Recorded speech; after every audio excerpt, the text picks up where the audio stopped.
নমস্কার, আজকে বানাবো দারুণ একটা healthy and tasty tiffin recipe. এটা আমি সম্পূর্ণ আটা দিয়ে বানাবো আর খুব কম তেলে, যেমন করে আমরা মশলা ধোসা বানাই ঠিক ওরকমই টাইপের। এই যে 1 বাটি মতো আমি এখানে আটা নিলাম, সেটাকে আমি জল দিয়ে গুলে নেব। একটুখানি নুন দিয়েছি, এই যে অল্প অল্প জল দিয়ে আমি গুলে নেব। এই যে ঠিক এভাবে একটুখানি গুলে নিতে হবে এবং যতই গোলা হোক দেখা যাবে আটার মধ্যে একটু গুটি গুটি টাইপের থাকে, তখন একটা স্ট্রেনার বসিয়ে ছেঁকে নিলেই কিন্তু ওই ব্যাপারটা চলে যায়। এটা বেসনের ক্ষেত্রেও যদি করা হয় খুব ভালো একটা কাজ হয়। বেসন ময়দা কোনো কিছু গুললে তারপরে একটু গুটি গুটি টাইপের ধরুন থেকে গেল, তখন ঠিক এরকম একটা স্ট্রেনার বসিয়ে ছেঁকে নিলে কিন্তু ওটার ব্যাপারটা চলে যায়। এই আমি ঠিক এরকমভাবে ছেঁকে নিলাম আর খুব তাড়াতাড়িও ব্যাটার গোলা হয়ে যায়। আমি 10 মিনিট রেস্টে রেখে দিলাম। এদিকে আমি কড়াইতে 2 টেবিল চামচ মতো সাদা তেল দিয়েছি, শুকনো লঙ্কা আর সর্ষে ফোড়ন দিয়েছি।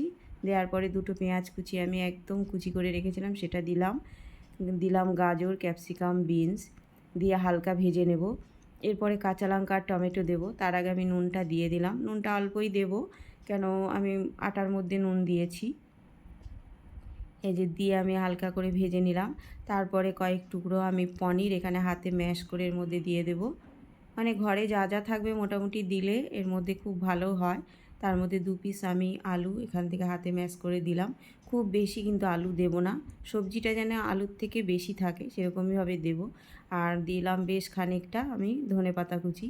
তারপরে নেড়ে চেড়ে উপর থেকে একটু লেবু ছড়িয়ে আমি কিন্তু নামিয়ে ফেলবো। পুরটা কিন্তু আমার রেডি হয়ে গেল।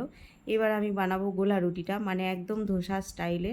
একটা ধোসা প্যান আমি এখানে বসিয়ে দিয়েছি আর একটুখানি বাটার আমি উপর থেকে এইভাবে মাখিয়ে নেব।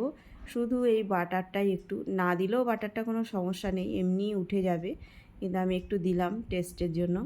এখানে 2 হাতা মতো আমি আটা গুলাটা দিয়ে দিলাম।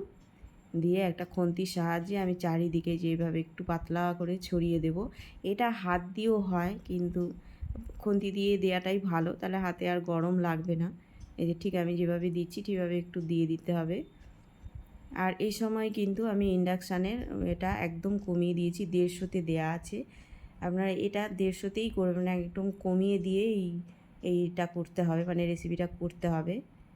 এই যে আমি ঠিক যেভাবে ছড়িয়ে দিচ্ছি ঠিক এভাবে একটুখানি সাবধানে ছড়িয়ে পাতলা করে দিতে হবে। গোলা রুটি করি আমরা একটু মোটা করি আর ওর সঙ্গে হালকা একটু চিনি দিই, কিন্তু এখানে আমরা পাতলা করে করব ধোসার মতো করে। এই যে আমার হয়ে গেছে। তারপরে উপর থেকে ওই পুরটা দিয়ে দিলাম আর একটুখানি চিজ দিলাম। ঘরে একটু চিজ ছিল, এটা না দিলেও হয়, কোনো সমস্যা নেই। আমি ঘরে ছিল যেহেতু আমি দিয়েছি। দিয়ে দিলাম উপর থেকে।